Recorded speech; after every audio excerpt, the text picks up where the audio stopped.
The Vikings are now 9-0 in one-score games this season. Last year's Vikings would never. We're breaking down yet another thriller at the bank coming up on Superior Sports Talk. Locked On Sports Minnesota Podcasts. It's endless Minnesota Vikings talk with the diverse voices of your local experts. Now it's Superior Sports Talk with KARE-11 sports anchor Reggie Wilson and Luke Inman. It's 30 minutes every day, and it's all the Minnesota sports you need. It's Superior Sports Talk, and it starts now.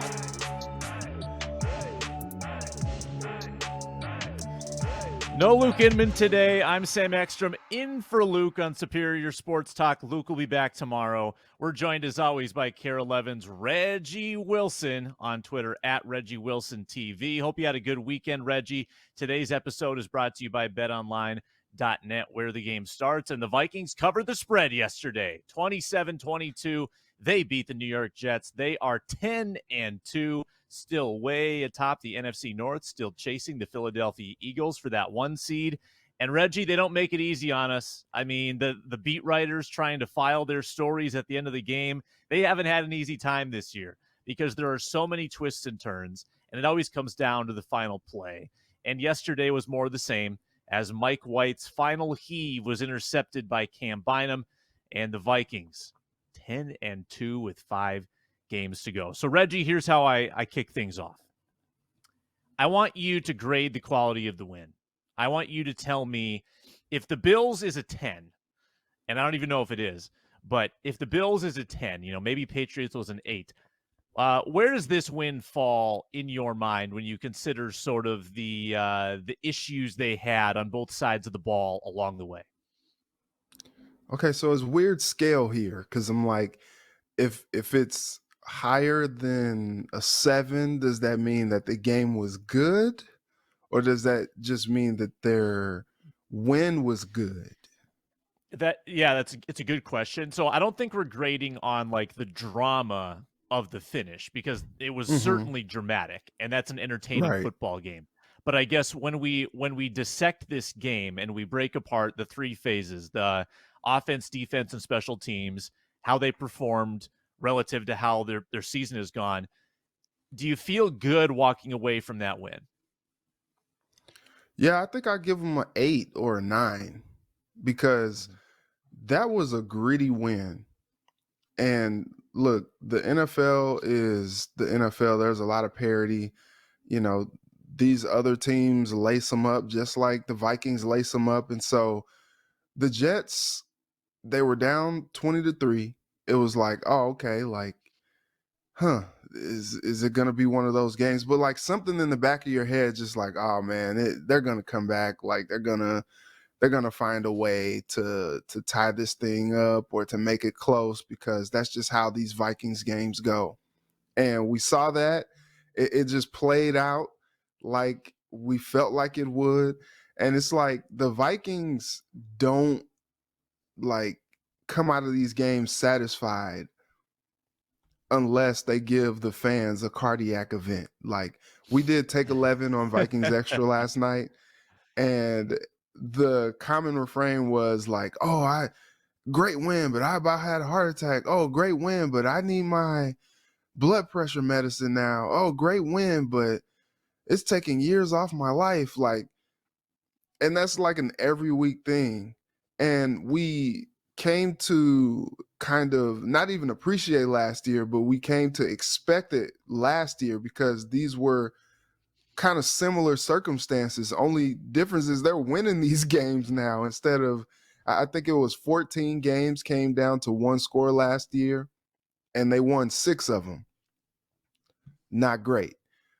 9 of them this year, 9-0. And so I guess at the end of the day, the payoff is what matters, right? And they walked away with the W, even though like they literally use every last minute, every last second of the game to try to put it away. It's comedy a little bit. Is also just like the best drama, more dramatic than any soap opera that you'd watch on like NBC.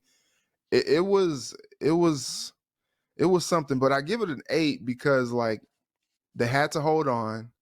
And it was like at one point they were dominating, and then they were just holding on for dear life. Like, Lord Jesus, let's just let us like get to the zeros with the scoreboard still in our favor. And they did it. All of those red zone stops, all of those like drives that they held them to a field goal or either made them turn it over on downs, like that was impressive.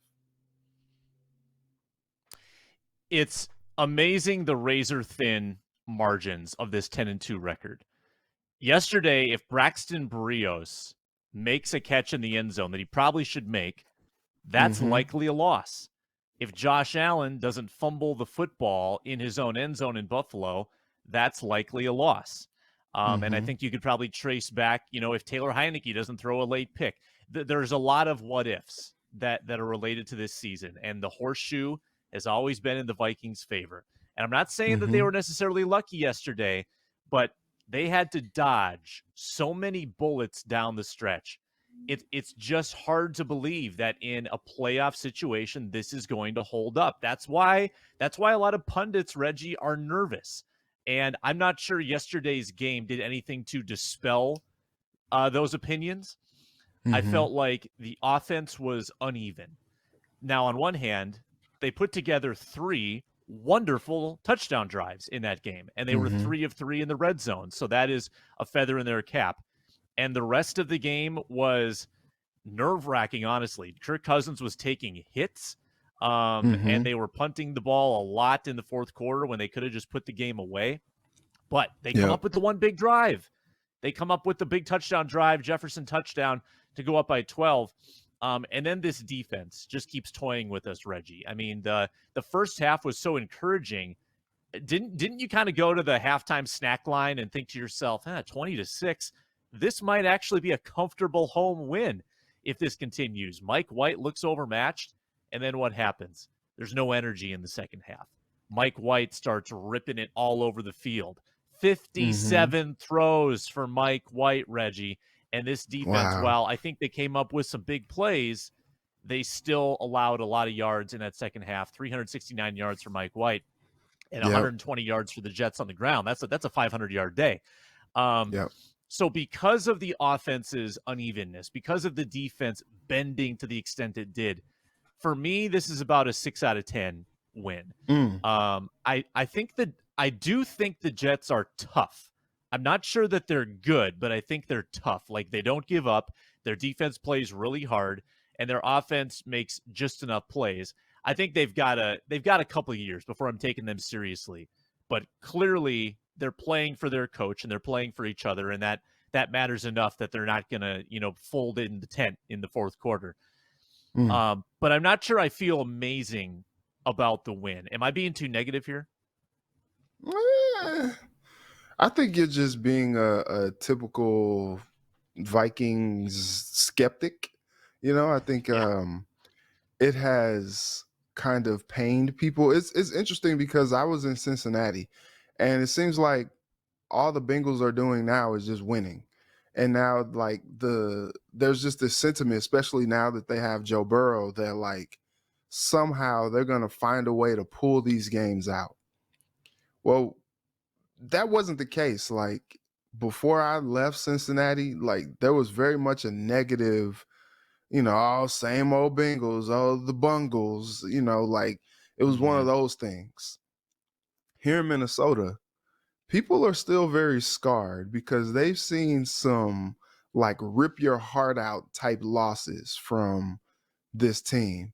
I'm still thinking about Blair Walsh. Dare I even bring it up? I'm still thinking about, right after the Minneapolis Miracle, that next game getting like bludgeoned. Like I'm still thinking about all these heartbreakers that we've seen, all the games that we saw last year. Like we're coming up on Detroit this week. I remember what happened in Detroit last year. It was gut-wrenching if you're a Vikings fan. So I think you being a little negative about it is just kind of par for the course because like you want to trust them, but like you haven't seen them just like handily kick a team in the mouth except for like week 1 when they played the Packers. And even at times during that game, you were like, I don't know. It still ended up being a double-digit win, but it was just like, they made it entertaining all the way to the very end. So I get it. I get it. It's hard to maybe trust a team that has to play these tight games like this, but at the end of the day, 10-2 is 10-2, man. It's hard to really argue with that. And you talked about the thin margins. I get that too, but it's the NFL, and it's like, look, they just take the W's when we look back a couple years from now and we see the 2022 season, all we're going to see is that record. You may not remember, oh man, they took the Jets down to the wire. Oh, they took the Lions, the Bears, down to the wire. They went to London and that was a little tough. You may not remember those specific games, but you remember that it resulted in W's and it resulted in the record that it did. So I get it. It is a little tough to kind of wrap your head around, like, is this team like for real? If they're just going to continue to win like this, is not sustainable, right? Maybe it is. We just don't know yet. I'm going to make one comparison here. So we all keep saying, all right, the Vikings have time to improve. They have time to start winning more impressively, and the offense can ascend and the defense can get better. Like, we keep saying that, right? There's 5 games left. There's not a lot of time for that to happen, but I do want to bring people back to 2015 Vikings. Totally different team. I mean, I realize that was Mike Zimmer, Norv Turner, Teddy Bridgewater. That team was sort of waiting in the same kind of way. They were beating teams 16-10, 20-10. They came off a couple losses late in the year, and people didn't know which direction they were going to go. Well, the last 3 games of that season, they beat teams 38-17, 49-17, and then at Green Bay 20-13. They really peaked late in December, and you went into those playoffs thinking this team could really do something. And then, of course, it was negative 20 degrees, and Blair Walsh missed the kick, and the rest is history there. But that team really took until the final weeks to figure it out in all 3 phases. And it feels like this Vikings team is still waiting to have that breakthrough where everything comes together. And it's not too late. It can still happen. And I think that we're waiting for that offense in particular to really show that consistency. More to come on the Vikings. We're going to get into our unsung heroes. But first, a reminder that today's episode is brought to you by BetOnline.net, your number one source for sports betting info, stats, news, and analysis. Get the latest odds and trends for every major pro and amateur league. Vikings covering yesterday and going over the over-under with 49 total points. Against Detroit, they start as 1.5-point favorites. They are not exactly overwhelming favorites in these games, although they've covered the last 2 weeks. You can find that line and plenty more, all the other NFL lines, at betonline.net. Plus, NCAA football, football playoff is coming up, and NCAA basketball has started up as well. And if you like sports podcasts, find those at BetOnline as well. It's the fastest and easiest way to get your betting fix. Head to the website today or use your mobile device to learn more. BetOnline, where the game starts. This is a Luke Inman staple, I believe. The Monday after a game, you talked about the unsung heroes, Reggie. I think there's a lot of options yesterday because I'm not sure there were necessarily any star performances. Everybody was kind of just contributing a little bit. So who gets your unsung hero distinction from yesterday's win? All right, number 1 for me has to be Cam Bynum. He comes away with that game-sealing interception at the end. He almost had another one. He collided with the Caleb Evans earlier in the game, and the ball just drops. The first interception of the game, look, it's debatable whether he got there early on Corey Davis, but he broke up the pass. The ball goes up in the air and is picked off by Harrison Smith, who has 34 in his career now, the most among active players. I got to give him a game ball, my virtual game ball, because he was the difference maker in that game. He read his keys, he did what he was supposed to do, and he made a difference. So he's the biggest unsung hero to me. On the offensive side, I got to give love to both Dalvin Cook and Alexander Madison. Both scored touchdowns, both had dances in the end zone. It was funny. You never see Dalvin dance at all. He hit the gritty after his touchdown. 20 carries, 86 yards. It really seemed like he popped a big run whenever they needed one from him and really just kind of helped stabilize the offense. And Madison, he averaged 4.7 a carry, even though he only had 3 carries for 14 yards. It seems like whenever they give him the ball, he does what he's supposed to do. And after the game, he talked about how they feel like they're the legs for the team, literally. And they help kind of set the tone. And they had some fun out there. So not only were they able to help set the tone, but they were able to have some fun while doing it. And they really helped the Vikings. You mentioned 3 of 3 in the red zone. They had the first 2 touchdowns. And so you give them that. I also give the unsung hero to Justin Jefferson. Look, he only had 7 catches, 45 yards. But, man, it seemed like he was taking some licks yesterday. He missed the long pass. It would have gotten called back anyway because they got called on an offensive penalty on the offensive line. He missed that one. He said that one's going to haunt him, but it's okay because it wouldn't have counted anyway. But the passes that he did catch were phenomenal, man. Like he was catching passes in traffic, it seems like no hit is too hard for him. He gets popped on these plays and he just gets up, he's flexing. He's like, yeah, like I caught it. He catches literally everything. And up until I went to sleep last night, man, that touchdown from him was just sensational. He kind of lulled DJ Reed to sleep at the top of the route and then just put the most subtle move on him. And like DJ Reed was just all out sprinting, trying to catch up to him, getting towards that corner of the end zone. And it was too late. Jefferson catches that. And they really needed that. You know, I think that was a drive that they really needed because they were on their heels. And Cousins leads them on a 7-play, 75-yard touchdown drive. And what's funny is I've tweeted this just kind of in jest, but it kind of checks out a little bit. When the offense gets in trouble, who is the guy that Cousins targets? Johnny Munt. Munt. To start that 75-yard drive, Johnny Munt had the one catch for 12 yards to like start the drive. And that just seemed to get everything rolling. And so I give him an unsung hero designation as well. Oh, you also give some love to KJ Osborne. It seems like he goes quiet in these games, and then all of a sudden he makes a big catch on 3rd down, and you're like, wow, well, okay, hello, KJ Osborne. Like, that's what they needed.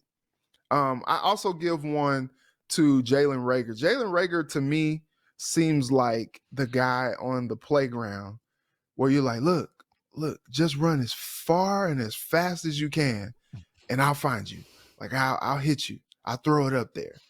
And Cousins literally had a YOLO throw. He had pressure like beaming down on him. He's getting hit. He just tosses one with all of his might, and Reagor comes down with it.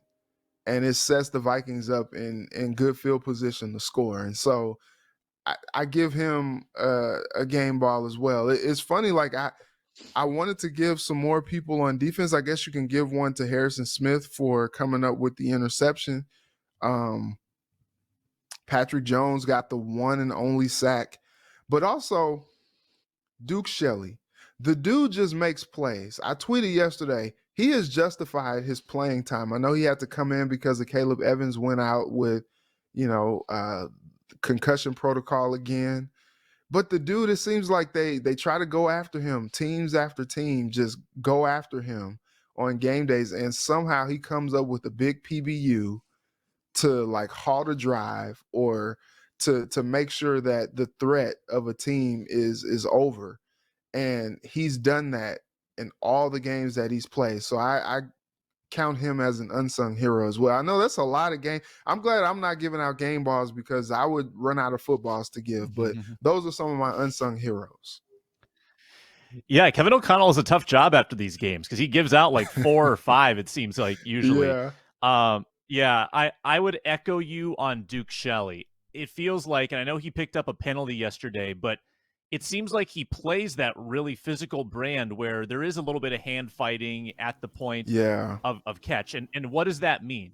It means he's in position. It means that he's like in a guy's grill when he's making the catch. And I can live with that if you're going to pick up an occasional penalty, if you're constantly around the ball, which it seems like he is. It seems like he's always right there jockeying for position. And even on that remarkable Corey Davis catch on 4th and 10, Shelley was right there. I don't know how Mike White threaded that needle, and I don't know how Shelley didn't get a piece of it. Maybe his head wasn't turned.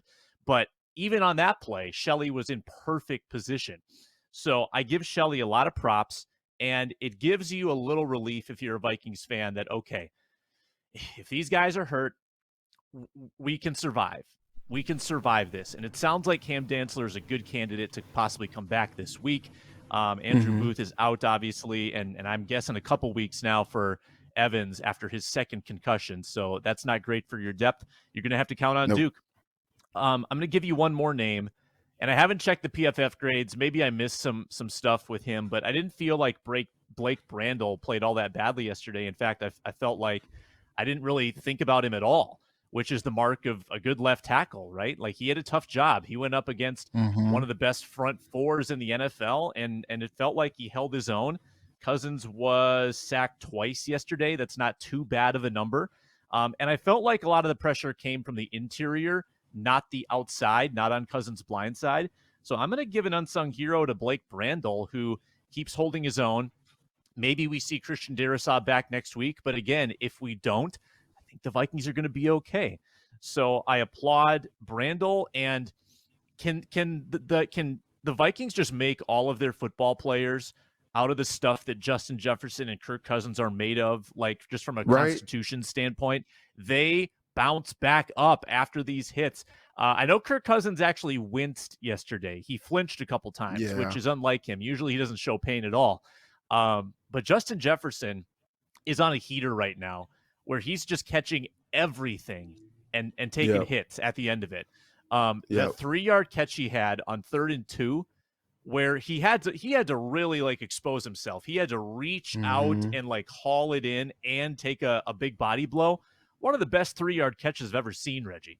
The guy is just a catch radius monster right now. Nothing is uncatchable, and he's completely fearless about it. It's seriously fun to watch.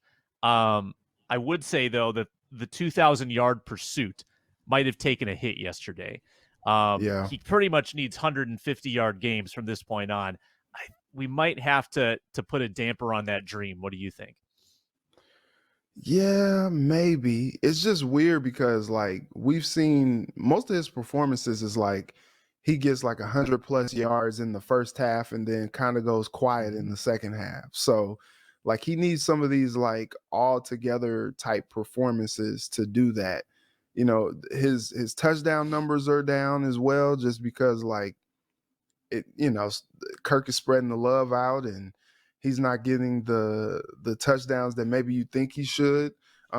You would think that maybe he'd be in double-digit territory right now, but you know, it's just one of those seasons. But I do think that he can get close. It just depends, man. Like he's got some tough opponents coming up. You know, I see, you know, a matchup against Okuda again this weekend. After that, he's got Stephon Gilmore. Then after that, he's got, you know, I don't know too much about the Giants, honestly, but I know they have a pretty good defense. So he'll have them to contend with. And then, you know, you got Jair Alexander and then whoever the heck the Bears are going to be trying to throw out there. He might get 200 to 300 yards in that game against the Bears alone and get to 2,000. You just never know. And also, Sam, how about we mentioned Duke Shelley? How about the duo of Duke Shelley and DJ Reed? You know, both playing in that game, both, you know, not starting corners, but both like high level corners in that game. Those Mhm. guys started opposite of each other at Kansas State. How about that? That's awesome. That's awesome. I didn't realize that. In fact, I didn't know a lot about Duke Shelley until I researched him about a week ago and realized, oh, this guy was actually drafted. Like, this guy played for the Bears. Mm-hmm. This isn't a UDFA. This isn't like a guy, off the scrap heap. He actually was pretty well regarded out of college. Yeah. That's pretty awesome. Yeah. Before we continue with our What Does It Mean segment, reminder to check out Amazon Fire and Roku, where you can download the Locked On Sports Minnesota apps. Get a great, seamless viewing experience of all of your favorite shows. It's Locked On Sports Minnesota with endless Vikings talk. Why wouldn't you want to watch us all day long? Also, subscribe on YouTube. Like, comment, subscribe to Locked On Sports Minnesota. Hey, tell us your unsung hero from yesterday's game. Reggie and I have given you myriad options, and we probably left a couple people out as well. Check us out, Locked On Sports Minnesota. All right, what does it mean, Reggie? The final segment of the show. Do we have an open for this, Matt? Do we have an animation? If we do, I think this is time to run it. It's time to tell us, what does it mean? What does it mean, Reggie? Here's your first prompt. Greg Joseph made all of his kicks yesterday, including a 51-yard field goal that he eked in, his first 50-plus yarder in ages. I was a younger man when he once made one. What does it mean for Greg Joseph's confidence that he was perfect on extra points and field goals yesterday? That had to be good for his confidence, but also it just means like, hey, get off his back, everybody, okay? Like, he had a few, bad kicks and, things happen. It just means that he's a kicker in the NFL. We saw yesterday one of the more accurate kickers miss one to tie the game, Harrison Butker, yesterday against the Bengals. Like, and he's one of the better kickers in the league. Like, we've seen Justin Tucker miss kicks as well. Like, I know the one a couple weeks ago was like a 65-yard or however long that was, and he was mad because he's like, I know I can make that kick, but he even missed the kick with the game on the line. It had the accuracy, but the distance was just a couple yards short. And so, look, it's happened. Joseph has missed quite a few extra points. He's missed quite a few field goals, especially, those 50 and beyond. This was a get back right game for him. And I think that this will give him confidence moving forward. Look, the Vikings, if nothing else, they have confidence in their people. Kirk Cousins may make some mistakes. He didn't have his fastball yesterday. He missed on a lot of throws yesterday, but the guys still just continue to keep coming at him, confident in his ability. They put the ball in his hands on that fourth quarter drive, and he led them on that 75-yard drive ending in the touchdown to Justin Jefferson. Greg Joseph's, kicks have been glaring sometimes this year. His struggles have been a little glaring, but the coaching staff just continues to put their trust in him, trots him out there, puts their belief in him, and it paid off yesterday. Yeah, well said, Reggie. Unrelated, I thought it was unbelievable watching Greg Zuerlein's 60-yard kick, because we've got a great view from the press box where we're basically parallel with the goalposts. So we have a great read on like the depth of the kick. That comes off his foot. It is a line drive bullet just cutting through the air.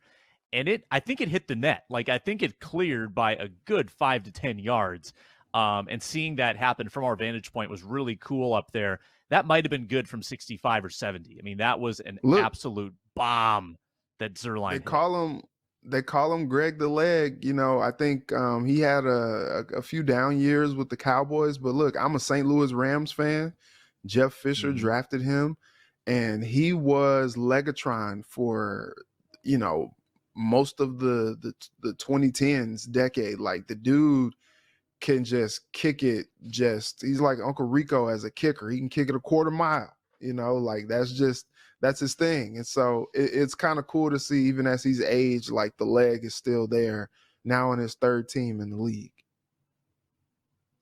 All right, what does it mean, Reggie, that Kirk Cousins appeared to be a little shaken up yesterday as he went to the sideline? What does that mean for his long-term confidence and health that he's taking some hard hits right now? It just means, he needs to take a couple more ice baths this week. Like, we've seen him stand in there and get some pressure. Like, largely Cousins is not getting brutally beaten in these games, but every now and again he takes his lumps, takes some shots, and it's just it is one of those times where he probably has to go in the trainer room a couple more times during the week. Like, he took a shot to his ribs, I think, on that deep ball to Rager yesterday, and he looked to be in some pain. And so I'm sure he was feeling it after the game yesterday. He probably woke up this morning and didn't feel the best. But Cousins is tough, man, and Thielen talked about it in the locker room. Justin Jefferson talked about it in the locker room. Kirk is just a tough son of a gun, man. He just gets up and he keeps firing. Something was going on yesterday. Like, I know that Kirk Cousins isn't like, the top 5, preeminent quarterback of the league or whatever, but like, if nothing else, Kirk Cousins for his accuracy and for good decision making.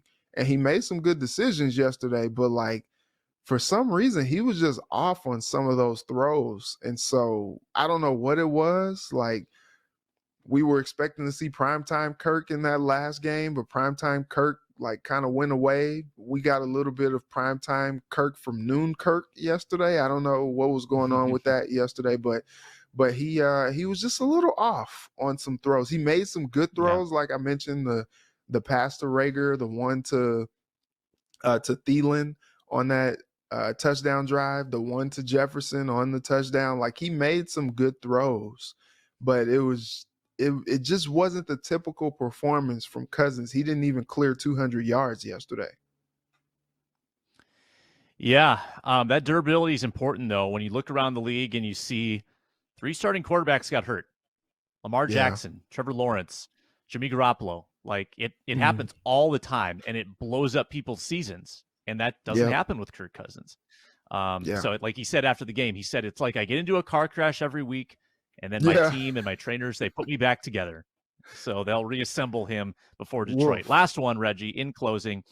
What does it mean that the Eagles crushed a tough Titans team and they remain as the number 1 seed? What does it mean now that the Vikings still have essentially 2 games to make up with 5 to play? Man, it just means the Eagles are strong, man. They are dominant. Like, I think they are your leading favorite to come out of the NFC. And they've beaten just about everybody that you need to see them beat. Like, I think, they got the Cowboys in their division. They may have something to say about where they go. And that's kind of tough that they're in their division. That, like, it's funny because that division is tough. You might see all 4 of them make a push for the playoffs. But what's interesting is that those teams opposite of the Eagles in that division are the Vikings' hope for taking them down, and the Vikings getting that number 1 seed as long as the Vikings continue to keep winning. And they do still have an NFC East opponent on the schedule with the Giants. And so that's going to be interesting to see how things play out. But yesterday I was like, look, man, I could see the Eagles and the 49ers. Like, if the Vikings somehow can't get it done in the playoffs, I could see the Eagles and the Niners being like the NFC Championship game with the Eagles advancing to the Super Bowl. But then Jimmy Garoppolo breaks his foot and he's out for the season. I'm like, well, I don't really know about the Niners anymore. So that's the Vikings' chance. Maybe we see a Vikings-Eagles NFC Championship at some point, and may the best team win. But the Eagles are strong, man. And Jalen Hurts, people were talking about him kind of like how they talked about Justin Fields earlier this season. Could he be QB1? I think the answer to that question is absolutely yes. He's an MVP candidate at this point. So the Eagles are strong, and they've beat the Vikings before. They're a big like opponent in their way to getting to where the Vikings want to be. Yeah. If you're wondering, folks, why people are skeptical about the Vikings, it's because They are basically in direct comparison to the Eagles. They're 1-2 in the NFC. So when the Eagles welcome in a plucky AFC team into their building, they leave no doubt. They blow them off the field. The Vikings toyed around and they messed around and almost lost to the New York Jets. So that's the difference. That's the difference right now. That's why the Eagles are number one in power rankings, and that's why the Vikings are not. So I think there's still a lot of room for this Vikings team to grow, but hey, they're 10-2, and we will have all of the fallout from this game and all of the preview for Detroit all week on Locked On Sports Minnesota and Superior Sports Talk. Luke Inman returns tomorrow, your usual partner, Reggie. Thank you so much today for joining us, folks. I'm Sam Ekstrom, pinch hitting today. You can find me on Twitter at Sam Ekstrom or on The Ron Johnson Show. Reggie Wilson is on KARE11 every single night of the week, except I guess he gets an occasional night off. But he's grinding over there. Matt DeBritz directed. Thanks, everyone, and we'll talk to you next time on Superior Sports Talk. Be blessed. Spread love this week.